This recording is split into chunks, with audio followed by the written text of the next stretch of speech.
బాబాజీ, ఓపికగా లేదా ఓర్పుగా ఉండటం అనేది ఎందుకంత కష్టం? నీవు భావిస్తున్నది నిజమే.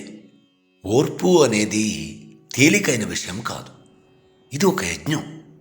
ఓర్పు కలిగిన వ్యక్తి యందు ఈశ్వరుడు ఉంటాడు. తెలుసుకో. అటుగా చూడు, ఆ పెద్ద మనిషిని భూమిలో విత్తనాన్ని పాతిపెడుతున్నాడు. అంటే ఆ విత్తనం బలమైన చెట్టుగా ఎదగాలన్నా, ఫల పుష్పాదులను నీడను ఇవ్వాలన్నా కొంత సమయం పడుతుందని గ్రహించావు కదా. అదేవిధంగా ఏ వ్యక్తి అయినా సరే పాము కుబుసమును విడిచినట్లుగా తన కోపాన్ని ప్రదర్శించి ఎదుటి వాటిని నియంత్రించగల శక్తి ఉన్నప్పటికీ ఓరిమి కలిగి ఉండటం వలన అతడు లేదా ఆమె జీవితాన్ని ఓటమి ఎప్పుడూ తాకదు అని గుర్తించు. ఎవరైతే గురువాక్యమునందు శ్రద్ధ ఉంచుతూ ధర్మాన్ని పట్టుకుని నమ్మకంతో ఓపికగా నిష్కామమైన తన సంకల్పాన్ని నెరవేర్చుకున్నటకు నిరంతరము పరిశ్రమ చేస్తూ భగవంతుడు నిర్ణయించిన సమయం కోసం సింహంలా వేచి చూస్తూ ఉండగలరో అటువంటి వారు మాత్రమే ఉత్తర కర్మలను చేయుటకు రాత పొందినవారై అంత్యమున తరించగలరు. ఓర్పు లేదా ఓపిక అంటే కేవలం వేచి ఉండటం అని మాత్రమే కాదు.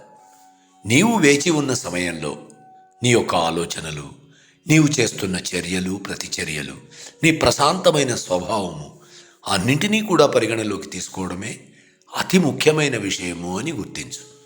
అంతేకాదు, ఓర్పు అనేది కనిపించని గమ్యానికి నమ్మకంతో ముందుకు సాగే ధైర్యం అని తెలుసుకో.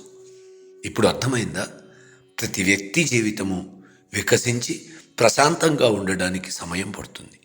ఆ సమయంలో నీవు ప్రదర్శించే సహనం, ఓర్పు లేదా ఓపిక నీ బలంగా మారుతుంది అని విశ్వసించు. బాబాజీ, నేను ప్రతిదీ త్వరగా జరిగిపోవాలని, ఫలితం వెంటనే రావాలని కోరుకుంటాను. కానీ సమయం మాత్రం నెమ్మదిగా కదులుతున్నట్టు అనిపిస్తుంది. ఇలా ఎందుకు అనుకుంటున్నానంటే, నేను ఓపిక పట్టి వేచి ఉన్న సమయమంతా ఏదో నేను ఊబిలో చిక్కుకుపోయినట్టు లేదా నా సమయమంతా వృధా అయిపోతున్నట్టు అనిపిస్తుంది బాబాజీ. అవునా? సరే, అయితే విను. వేచి ఉండే సమయం అనేది ప్రతి వాని జీవితంలో అతని పురోగతి యొక్క నిశ్శబ్ద కార్యక్రమం. అదిగో, అల్లంత దూరంలో ఉన్న ఆ నదీ ప్రవాహాన్ని గమనిస్తున్నావా?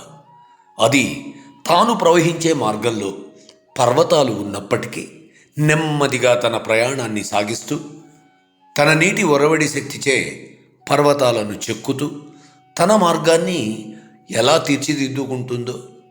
అంటే ఆ నదికి కూడా తన గమ్యం చేరడానికి సమయం పడుతూ ఉంది కదా.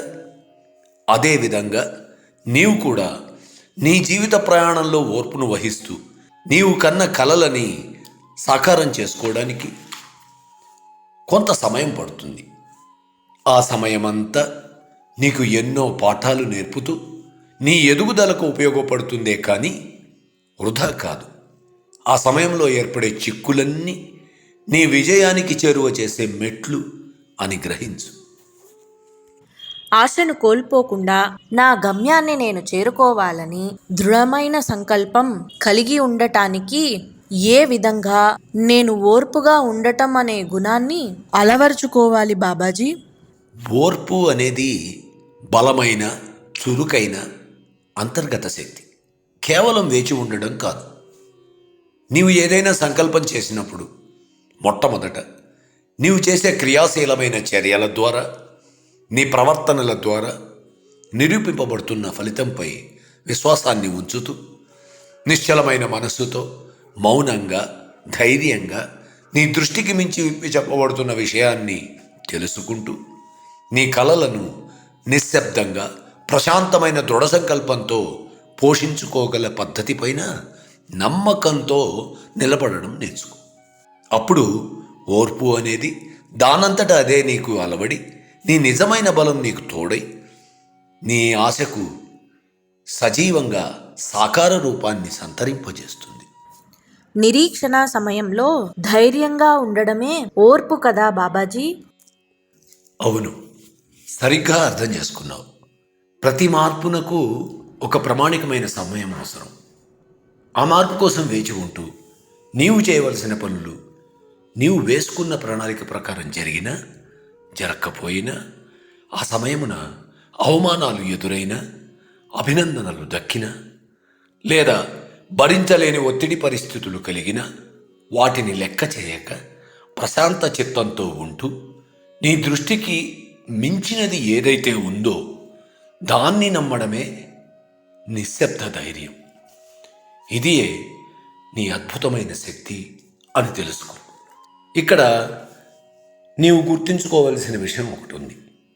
నీవు ధైర్యంగా ఓర్పును కలిగి ఉన్న సమయంలో కూడా ఒక్కొక్కసారి ఇతరులచే ఏర్పడిన ఒత్తిడి వలన నీవు మానసిక ధైర్యాన్ని కోల్పోయి గందరగోళ పరిస్థితుల్లో ఉండి అయోమయానికి గురి అయి ఏకాగ్రతను కోల్పోయినప్పటికీ పట్టుదలతో తిరిగి నీవు సడలని ఏకాగ్రతతో పనిచేయగలిగితే యూనివర్స్లోనే నీవు ప్రత్యేకమైన వ్యక్తిగా నిలవగలవు.